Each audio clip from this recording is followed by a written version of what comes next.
नमस्कार दोस्तों, स्वागत है फुर्सत ज्ञान पर। जहां आज के वीडियो में हम बात करने वाले हैं एक ऐसे ज़मीन के टुकड़े की जिस पर बारिश से ज़्यादा खून बरसा है। जी हां, हम बात कर रहे हैं दिल्ली से 90 किलोमीटर दूर स्थित हरियाणा के पानीपत की। जैसा कि आप सभी जानते हैं, पानीपत के मैदान पर 3 ऐतिहासिक लड़ाइयाँ लड़ी गई हैं और इन तीनों ने ही भारतवर्ष का रुख पूरी तरह से ही बदल के रख दिया था। और आज हम उन तीनों को एक मूवी की तरह एंजॉय करेंगे और जानेंगे उनके बारे में। तो शुरू करते हैं। 1526 का साल। इस समय दिल्ली के तख्त पर राज कर रहा था सुल्तान इब्राहिम लोदी, जो कि एकदम निकम्मा शासक था। इससे ना इसकी प्रजा खुश थी और ना ही इसके मंत्री खुश थे। वहीं दूसरी तरफ अफगानिस्तान के कांधार और काबुल पे राज कर रहा था ज़हीरुद्दीन मोहम्मद बाबर, जो कि बहुत ही बढ़िया वॉर जनरल था और युद्ध नीतियां बनाने में माहिर था। दोस्तों, 21 अप्रैल 1526 को पानीपत की मैदान में वहाँ की पहली लड़ाई लड़ी गई बाबर और इब्राहिम लोदी की सेना के बीच में, जिसमें कि बाबर ने अपने सिर्फ 12,000 सैनिकों के साथ इब्राहिम लोदी के 1.25 लाख की बड़ी सेना को धूल चटाया। इस युद्ध में बाबर की जीत का कारण पहला तो ये था कि बाबर अपने साथ तोप और बारूद लेकर आया था। तो इसके पहले हिंदुस्तान के किसी शासक ने तोप और बारूद का दर्शन किया नहीं था, तो उनके लिए ये काफ़ी नई चीज़ थी। और जब तोप और बारूद की आवाज़ें हुई तो उन आवाज़ों के कारण इब्राहिम लोदी के सेना के जो हाथी थे वो भड़क गए और वो अपनी ही सेना को कुचलने लगे, जिसका कि कारण ये हुआ कि वो हार गई, इब्राहिम लोदी की सेना। इस युद्ध में बाबर की सेना की जीत हुई और इब्राहिम लोदी मारा गया और बाबर ने हिंदुस्तान में मुगल वंश की स्थापना की। दोस्तों, ये वही मुगल वंश है जिसमें आगे चल के अकबर, शाहजहां, जहांगीर, औरंगजेब, ये सब हम सभी जानते इसके बारे में। और पानीपत के ही युद्ध के बाद बाबर ने भारत में मुगल वंश की स्थापना की थी। तो हमने देखा कि 1526 में ये थी पहली लड़ाई और अब इसके ठीक 30 साल बाद दोस्तों पानीपत के मैदान में लड़ी जाएगी दूसरी लड़ाई। तो चलिए उसके बारे में जानते हैं। तो 1556 का साल। यहाँ एक तरफ है राजा हेमचंद्र, जिन्हें हम हेमू कहते हैं। ये अपने विजय रथ पे सवार मुगलों को खदेड़ने का मन बना चुके थे। और हेमू के बारे में बता दूं आपको दोस्तों कि ये कोई ऐसे नहीं थे कि इनके पिता राजा जिसके कारण इन्हें गद्दी मिल गई, नहीं। ये हरियाणा के रेवाड़ी में नमक बेचा करते थे। ये अपने काबिलियत के दम पे आर्मी में हाई रैंक ऑफिशियल बने और उसके बाद फिर इंडिपेंडेंट रूलर बन गए। तो चलिए, हेमचंद्र अपने विजय रथ पे सवार थे और इन्होंने लगातार 22 लड़ाइयां जीती थी दोस्तों, लगातार 22 लड़ाइयां।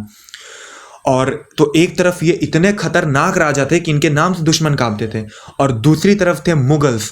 और मुगलों का राजा था उस समय अकबर, जो कि सिर्फ 13 साल का था। जी हाँ, अकबर के पिता हुमायूं की मौत हो जाने के कारण अकबर को राजगद्दी पे बैठाया गया। उस समय इसकी उम्र बहुत कम थी, सिर्फ 13 साल। और ये सिर्फ नाम का लीडर था, वाकई में मुगल आर्मी को लीड कर रहा था बैरम खान। तो एक तरफ थी हेमू की सेना और दूसरी तरफ थी मुगल्स की सेना, जिन्हें बैरम खान लीड कर रहा था। अब हेमू ने सबसे पहले क्या किया दोस्तों, खतरनाक रूलर थे, अपनी सेना के साथ गए और दिल्ली और आगरा को जीत लिया। और दिल्ली और आगरा को जीतने के बाद इन्होंने विक्रमादित्य की उपाधि ग्रहण की। भारत के इतिहास में बहुत सारे राजाओं ने, शायद 14 राजाओं ने विक्रमादित्य की उपाधि ली है और हेमू अंतिम हिंदू राजा थे जिन्होंने विक्रमादित्य की उपाधि ली। ठीक है, तो चलिए, हेमू ने दिल्ली और आगरा जीत लिया और खुद को विक्रमादित्य की उपाधि से नवाजा। और लेकिन जब ये खबर मुगलों को पता चली तो उधर से मुगल युद्ध करने के लिए आए, दिल्ली और आगरा को वापस लेने के लिए। तो उधर से अकबर और बैरम खान की सेना और इधर से हेमू की सेना, दोनों का टक्कर एक बार फिर से होने वाला था दोस्तों पानीपत के उसी ऐतिहासिक मैदान पे। और 5 नवंबर 1556, जी हाँ, 5 नवंबर 1556 को हेमू और मुगलों की सेना आपस में टकराई। और इस युद्ध में हेमू की सेना बाई नंबर वाइज तो हेमू की सेना बड़ी थी। और एक काफ़ी इंटरेस्टिंग चीज़ हुई कि पहले तो हेमू की सेना ने लगभग ख़त्म कर दिया था मुगलों को, क्योंकि मैंने आपको कहा ना, हेमू बहुत ही खतरनाक राजा थे और ये जिस प्रकार से अपनी आर्मी को लीड करते थे उसका कोई जवाब नहीं है दोस्तों। और ये अपने आर्मी को लीड करते हुए मुगल आर्मी को तहस नहस करके रख दिया था इन्होंने। और मुगल्स लगभग हार चुके थे, ये बात मुगलों को भी पता थी कि अब तो हम हार गए, हमारा कुछ नहीं हो सकता। ठीक है, लेकिन कहते हैं ना किस्मत को कुछ और मंजूर था दोस्तों, और किस्मत के आगे किसी की नहीं चली है, चाहे वो कितना ही बड़ा सूरमा क्यों ना हो। इस बात से तो आप सभी अग्री करेंगे इस पे।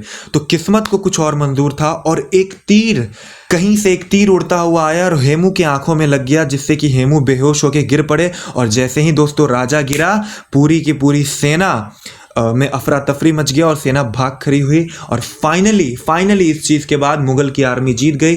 बैरम खान ने हेमू का सर काट दिया, और इसके बाद हम सभी जानते हैं कि अकबर एक महान राजा बना, और फिर उसके बाद हेमू का इतिहास मिट गया और अकबर का इतिहास उदय हुआ। तो हम कहते हैं ना, इतिहास में दोस्तों छोटी छोटी घटनाओं के कारण ना देश का रुख पूरी तरह से बदल चुका था। अगर हेमू जीत गए होते, अगर वो तीर नहीं आता, तो शायद अकबर होता ही नहीं, और अभी हम मुगल सल्तनत नहीं पढ़ते, क्या पता दूसरा कुछ होता। लेकिन अब जो था वो था।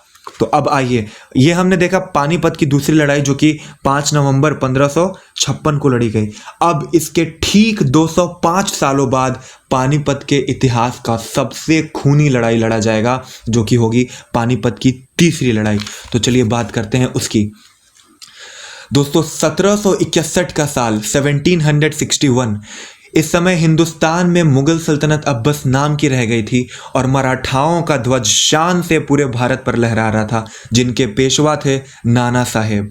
और वहीं दूसरी तरफ थे अफगानिस्तान का राजा अहमद शाह अब्दाली, और इसका साथ दे रहा था रोहिलाज, एक ट्राइब थी जिसका सरदार था नजीब उद्दौला। और अब्दाली के साथ अवध के नवाब भी आ चुके थे, जिनका नाम था शुजा उद्दौला। तो ये अब्दाली और मराठाओं की सेना आपस में भिड़ती है दोस्तों 14 जनवरी 1761, 14 जनवरी 1761 को पानीपत के उसी ऐतिहासिक मैदान में। और मराठा सेना का नेतृत्व कर रहे थे पेशवा के चचेरे भाई सदाशिव राव भाऊ। दोस्तों अभी जो पानीपत मूवी आई थी, जिसमें संजय दत्त ने अब्दाली का किरदार निभाया था, वो इसी लड़ाई पे थी, पानीपत के तीसरी लड़ाई पे थी। ठीक है, तो बात करते हैं।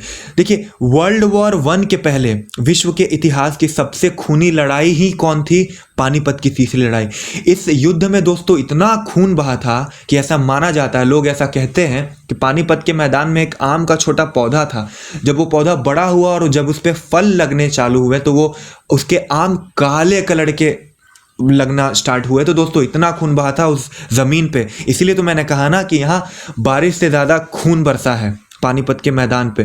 तो इस युद्ध में मराठाओं ने जम के अब्दाली की सेनाओं का स्वागत किया, सॉरी मैं भी क्या कह रहा हूँ, का सामना किया। लेकिन वो अपनी हार को टाल नहीं पाए दोस्तों। फाइनली मराठा सेना हारी, जिसके कुछ बहुत बड़े कारण थे। सबसे पहला कारण तो ये कि अब्दाली अपने साथ चलती फिरती तोपें लाया था। जी हाँ, मतलब उस तोपों को वो ऊंट पे रख देता था और यहाँ निशाना लगाया, फिर तुरंत उठ के कहीं और जाके कहीं और से निशाना लगाया। तो इससे काफ़ी आसान तरीके से अपने सेना को स्ट्रैटेजी चेंज करके वो एकत्रित कर सकता था, है ना। युद्ध नीतियाँ होती थी पहले, किस युद्ध नीति से हमें दुश्मन की सेना को प्रहार करना है। तो जब आपकी तोपें इतनी मोबाइल होंगी, इतनी मूवेबल होंगी, तो आप आराम से युद्ध नीति चेंज कर सकते हैं और फ्लेक्सिबल तरीके से अपनी नीतियों को बना सकते हैं। तो ये एक तोपें सबसे बड़ी कारण हुई अब्दाली के जीत की। अब दूसरा कारण मराठाओं के हार का क्या हुआ कि उन्हें धोखे मिले दोस्तों। बहुत सारे हिंदू राजाओं ने ही उनका साथ नहीं दिया। देखिए, इस चीज़ को अगर हम समझें तो इसके कुछ कारण थे दोस्तों। देखिए, मराठास जो थे वो भयंकर वॉरियर्स थे। उन्होंने पिछले 20-30 सालों में हार का मुंह ही नहीं देखा था। हमने पढ़ा है ना, बाजीराव जो पेशवा थे, बाजीराव बल्लाड़, जिस पे मूवी भी आई थी, तो वो भी उन्होंने तो 40 की 40 लड़ाइयाँ जीती। ठीक है, तो मराठा सेना का जोश पूरे 7वें आसमान पे था। ठीक है, और इससे हुआ ये कि जब मराठा सेना अपने सुप्रीम पावर पे थी, तो दूसरे हिंदू जो शासक थे, जो दूसरे ट्राइब्स थे, उन्हें ये बहुत ही दबाने का प्रयास करती थी। जो चौठ एक टैक्स था जो मराठा सेना वसूलती थी, मराठास लोग वसूलते थे, वो काफ़ी हैवी अमाउंट था और ये काफ़ी दादागिरी से पेश आते थे।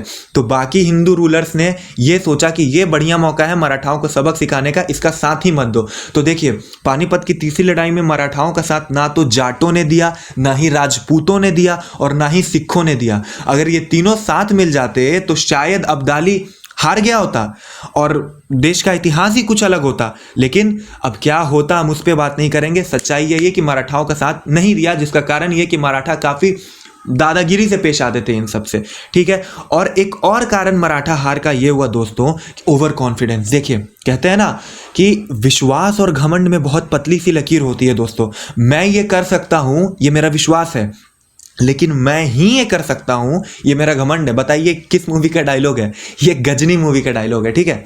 तो घमंड के आगे तो कोई नहीं टिका, लंकापति लंकेश भी नहीं टिका, तो फिर मराठा क्या है?